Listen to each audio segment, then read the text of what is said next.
ಲೋಕಸಭಾ ಫಲಿತಾಂಶ ಬಂದಿದ್ದಾಗಿದೆ. 9 ಕ್ಷೇತ್ರಗಳಲ್ಲಿ ಕಾಂಗ್ರೆಸ್ ಗೆದ್ದಿದ್ದು ಆಗಿದೆ. ಅಂದುಕೊಂಡಂತಹ ರಿಸಲ್ಟ್ ಬರಲಿಲ್ಲ. ಆದರೆ ಅದಕ್ಕಿಂತ ಹೆಚ್ಚಾಗಿ ಫಲಿತಾಂಶ ಬಂದ ಮೇಲೆ ಈಗಾಗಿರೋದು ಅಂತರ್ಯುದ್ಧ. ಕಾಂಗ್ರೆಸ್ನಲ್ಲಿ ಈಗ ಅಂತರ್ಯುದ್ಧ. ಕಾಂಗ್ರೆಸ್ ಶಾಸಕರ ವಿರುದ್ಧ ಸಿಎಂ ಡಿಸಿಎಂಗೆ ಸಚಿವರುಗಳು ದೂರು ಕೊಡ್ತಾ ಇದ್ದಾರೆ. ಕೆಪಿಸಿಸಿ ಅಧ್ಯಕ್ಷ ಡಿಕೆ ಶಿವಕುಮಾರ್ ಅವರಿಗೆ ಸಚಿವರುಗಳಿಂದ ದೂರು ಸಲ್ಲಿಕೆಯಾಗಿದೆ. ಬೆಳಗಾವಿ, ಬಾಗಲಕೋಟೆ, ಚಿಕ್ಕೋಡಿಗೆ ಸಂಬಂಧಪಟ್ಟಂತೆ ದೂರು ಸಲ್ಲಿಕೆಯಾಗಿದೆ. ಬಾಗಲಕೋಟೆ ಕ್ಷೇತ್ರದಲ್ಲಿ ಸಂಯುಕ್ತ ಪಾಟೀಲ್ ಸೋಲು ಕಂಡರು. ಶಾಸಕರು ಕೆಲಸ ಮಾಡಲಿಲ್ಲ ಅಂತ ಸಚಿವ ಶಿವಾನಂದ ಪಾಟೀಲ್ ಗರಂ ಆಗಿದ್ದಾರೆ. ಬೆಳಗಾವಿಯಲ್ಲಿ ಹೆಬ್ಬಾಳ್ಕರ್ ಪುತ್ರ ಮೃಣಾಲ್ ಹೆಬ್ಬಾಳ್ಕರ್ ಸೋಲು ಕಂಡರು. ಬೆಳಗಾವಿಯಲ್ಲಿ ಆಂತರಿಕವಾಗಿ ಶಾಸಕರು ಕೆಲಸ ಮಾಡಿಲ್ಲ ಎನ್ನುವ ಅಸಮಾಧಾನ. ಜಾರಕಿಹೊಳಿ ಬ್ರದರ್ಸ್ ವಿರುದ್ಧ ಹೆಬ್ಬಾಳ್ಕರ್ ಅಸಮಾಧಾನಗೊಂಡಿದ್ದಾರೆ. ಅಷ್ಟೇ ಅಲ್ಲ, ಚಿಕ್ಕೋಡಿ ಮತ್ತು ಕುಡ್ಚಿಯಲ್ಲೂ ಕೂಡ ಶಾಸಕರು ಕೆಲಸ ಮಾಡಿಲ್ಲ ಎನ್ನುವ ದೂರು ಕೇಳಿ ಬರ್ತಾ ಇದೆ.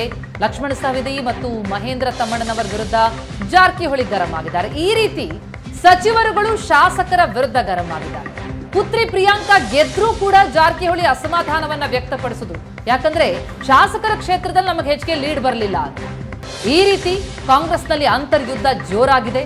ಅಂದುಕೊಂಡ ಫಲಿತಾಂಶ ಬರಲಿಲ್ಲ ಎನ್ನುವ ನೋವು ಒಂದು ಕಡೆಯಾದ್ರೆ, ಆ ಸೋಲಿಗೆ ಕಾರಣವೇ ಶಾಸಕರು ಅನ್ನುವಂತಹ ದೂರನ್ನ ಸಚಿವರು ಮಾಡ್ತಿದ್ದಾರೆ.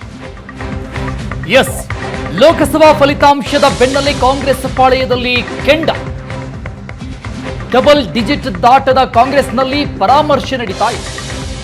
ಲೋಕಸಭಾ ಚುನಾವಣೆ ಬಳಿಕ ಮತ್ತೆ ಸಚಿವರು ವರ್ಸಸ್ ಶಾಸಕರ ಮಧ್ಯದಲ್ಲಿ ಒಂದಿಷ್ಟು ಮನಸ್ತಾಪಗಳು ಮುನ್ನೆಲೆಗೆ ಬಂದಿವೆ. ಆತ್ಮಾವಲೋಕನಕ್ಕೂ ಮುನ್ನನೇ ಕಾಂಗ್ರೆಸ್ನಲ್ಲಿ ಕೊತ ಒಬ್ಬರ ಮೇಲೊಬ್ಬರು ಆರೋಪ ಪ್ರತ್ಯಾರೋಪಗಳನ್ನು ಮಾಡ್ತಾ ಇದ್ದಾರೆ. ಸಚಿವರು ವರ್ಸಸ್ ಶಾಸಕರ ಮಧ್ಯೆ ಜಟಾಪಟಿ. ಕಾಂಗ್ರೆಸ್ ನಾಯಕರು ಇರುವಂತಹ ಕ್ಷೇತ್ರಗಳಲ್ಲಿ ಲೀಡ್ ಸಿಕ್ಕಿಲ್ಲ, ಅಭ್ಯರ್ಥಿಗಳು ಗೆಲುವನ್ನ ಸಾಧಿಸಲಿಲ್ಲ ಅಂತ ಆಕ್ರೋಶ ವ್ಯಕ್ತವಾಗ್ತಾ ಇದೆ. ಈ ಸಂಬಂಧಪಟ್ಟಂಗೆ ಎಐಸಿಸಿ ವರದಿ ಕೇಳೋದಕ್ಕಿಂತ ಮೊದಲಿಗೆ ಡಿಕೆಶಿ ಸಭೆ ನಡೆಸೋದಕ್ಕೆ ತೀರ್ಮಾನ ಮಾಡಿದ್ದಾರೆ. 18 ಸಚಿವರು ತಾವು ಪ್ರತಿನಿಧಿಸುವ ಕ್ಷೇತ್ರದಲ್ಲಿ ಹಿನ್ನಡೆಯಾಗಿದೆ. ಕಾಂಗ್ರೆಸ್ಗೆ ದೊಡ್ಡ ಶಾಕ್ ಇದು. ದೊಡ್ಡದಾಗಿದೆ ಸಚಿವರಾಗುವ ಆಕಾಂಕ್ಷಿಗಳ ಪಟ್ಟಿ ಒಂದು ಕಡೆ. ಸಂಪುಟ ಪುನರ್ರಚನೆಗೆ ಶಾಸಕರಿಂದ ಒತ್ತಾಯ ಕೇಳಿ ಬರ್ತಾ ಇದೆ. ಸಚಿವರು ಕೆಲಸ ಮಾಡಿಲ್ಲ ಅಂತ ಒಂದಿಷ್ಟು ದೂರುಗಳನ್ನ ಡಿಕೆ ಶಿವಕುಮಾರ್ ಅವರ ಮುಂದೆ ಶಾಸಕರು ಇಡ್ತಾ ಇದ್ದಾರೆ.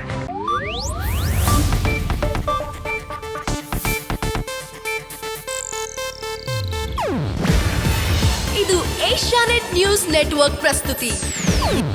ನೀವು ನೋಡ್ತಿದ್ದೀರಾ ಏಷ್ಯಾನೆಟ್ ಸುವರ್ಣ ನ್ಯೂಸ್.